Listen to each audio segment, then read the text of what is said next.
Buenas tardes, mi nombre es Domingo Cira, participante en la corte 13ª del doctorado en Ciencia y la Educación de la Universidad Fermín Toro de Caudar, Estado Lara. En esta oportunidad me toca hablarles sobre el análisis que se hizo sobre un libro, que es La Paradoja, del autor Jay Hunter.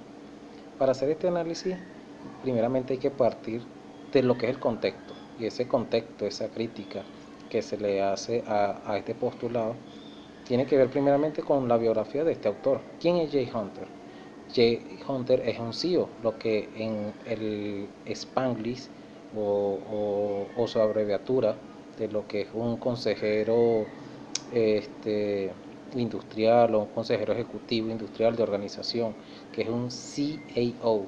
Este CAO, como le es Jay Hunter, proviene de la ciudad de Michigan, de la ciudad de Detroit, perdón, el estado de Michigan, en Estados Unidos. Y tenemos que ver en el momento que él nace, primeramente, y por qué esa concepción de ese estudio, de esas particularidades que él tiene. En este momento, por ejemplo, Jay Hunter podemos decir que nace el 26 de junio de 1955. Y como lo dije anteriormente, en la ciudad de Detroit. Esta ciudad de Detroit está ubicada en el noreste de los Estados Unidos y es un puerto, uno de los puertos comerciales más importantes del noreste de los Estados Unidos. Esta ciudad debe su nombre a las colonias francesas que llegaron a esas partes de la ciudad de Ontario, que es en Canadá, en Estados Unidos, y fueron agolpándose allí, ubicándose allí, creando ciudades, y van a dar lo que es el nombre de el estrecho, a este estrecho, que es el estrecho de Detroit, y le colocan este nombre a la ciudad, recordándolo como si fuera la pequeña París. La ciudad de Detroit en el siglo XX tuvo mucho auge, sobre todo por lo que es la concreción en esa ciudad de tres grandes empresas automotoras, como es la Chrysler, la General Motors y la Ford. Y se crea un vínculo económico, un vínculo necesario para esta gran ciudad. Entonces allí Jay Hunter nace, en ese contexto él nace prácticamente en el auge, en el desarrollo industrial de esa ciudad. Y es un abogado, es consultor de marcas muy grandes como la Nestlé, como por ejemplo la Procter Gamble, y ha hecho varios libros, entre los que destaca lógicamente, que es La Paradoja, pero también hay otro que es de suma importancia, que es El Monje el Ejecutivo. En estos libros prácticamente él narra cómo debe ser la estrategia que debe tener un CEO, un jefe, un administrador de una empresa para poder vincular a su personal al trabajo y por ende a los beneficios que él da, que es la parte principal de lo que es el capitalismo o el estado capitalista, que es conseguir un beneficio a través de unos logros. Pero Jay Hunter le da a través de su concepción cristiana, porque recordemos acá, y si uno se pone a investigar sobre qué es Jay Hunter es un personaje que está muy apegado a lo que son sus tradiciones cristianas, y en esas tradiciones cristianas lo lleva a escribir muchos libros que van a lo que es el liderazgo, pero siempre como su parte principal va más a la parte cristiana. Por ejemplo, su libro de cabecera, su libro más importante, según entrevistas que le han hecho, es la Biblia. Y él busca como misión es proporcionar a los empleados que se cubran todas las necesidades para un mejor trabajo posible. Y en ese mejor trabajo posible, lógicamente, que hay que cubrir sus necesidades básicas. Y por ende, se le va a dar todos estos beneficios. Entonces se basa en la construcción de una autoridad y no de un poder, porque para poder influir en sus personajes, en su subalterno, en sus trabajadores, tiene que influir, y esa influencia va por un respeto.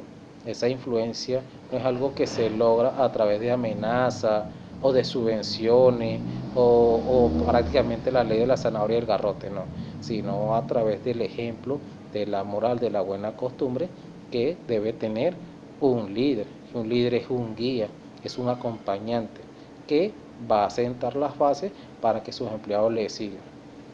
Por ejemplo, en el primer capítulo de este libro de Jay Hunter, él habla sobre lo que es la presentación de las personas, o se ve sobre la presentación de las personas, que eran varias personas que iban a estar como en este retiro espiritual que Leonard Hobsbawm, que es Simeon, iba a tener entre sus personajes. Por ejemplo, iba a tener una enfermera, iba a tener varias profesiones allí, y lógicamente que iba a tener la parte del empresariado.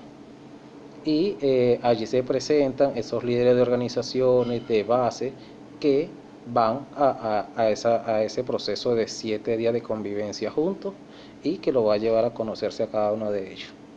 El liderazgo, en esta parte que hablamos allí, el liderazgo es un arte, y el arte de liderazgo es cómo influir en las personas, en el trabajo, con el entusiasmo, con la consecución de objetivos, en beneficio no solamente de un bien individual, sino de un bien colectivo. Y por eso decía que poder no es igual a autoridad. La primera es una amenaza que fuerza y coacciona a los individuos, mientras que la segunda es un arte que influye para que se hagan las cosas de forma voluntaria y que se predica con el ejemplo. Por eso lo decía muy claro hace rato, se hace con el ejemplo.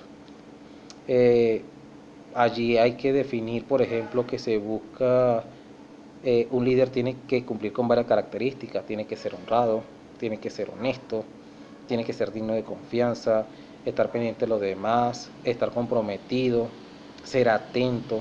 Y ser atento no es por un interés personal, sino ser atento para escuchar, porque la característica principal es escuchar para poder saber, conocer la necesidad de que tenga un subalterno, un empleado, un cliente, y posteriormente llevarlo a que se curan esas expectativas, y lógicamente que vamos a tener más beneficios.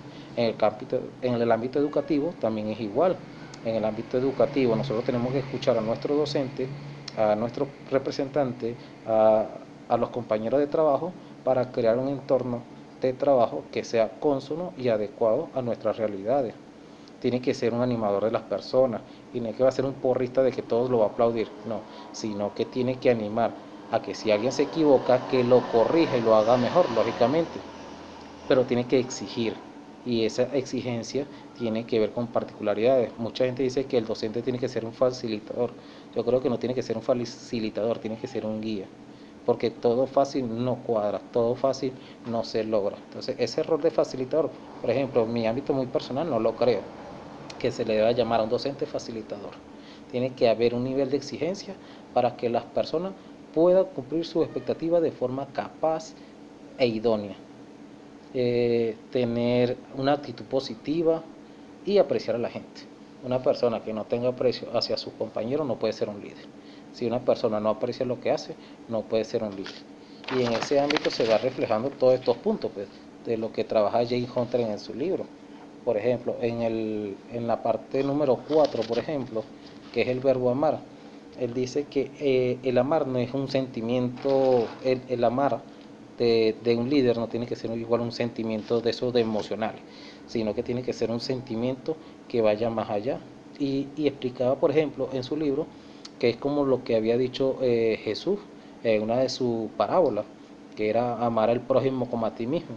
Y no es que uno sea narcisista y que se va a amar a uno así en la parte emocional, sino que tiene que haber un respeto, una idoneidad, una reciprocidad a todo lo que se hace y a todo lo que se quiere lograr. Como les dije, y en el quinto capítulo está muy bien expresado, que es el entorno. Para poder tener un entorno capaz, tiene que haber un beneficio, pero ese entorno tiene que estar eh, concatenado con tu realidad. Si tú no amas lo que haces, ese entorno no puede ser un entorno eficaz. Y eso va con una parte de la elección, que es el capítulo 6, que es donde podemos evitar no podemos evitar las cosas que nos van a suceder. Las cosas que van a marcarnos son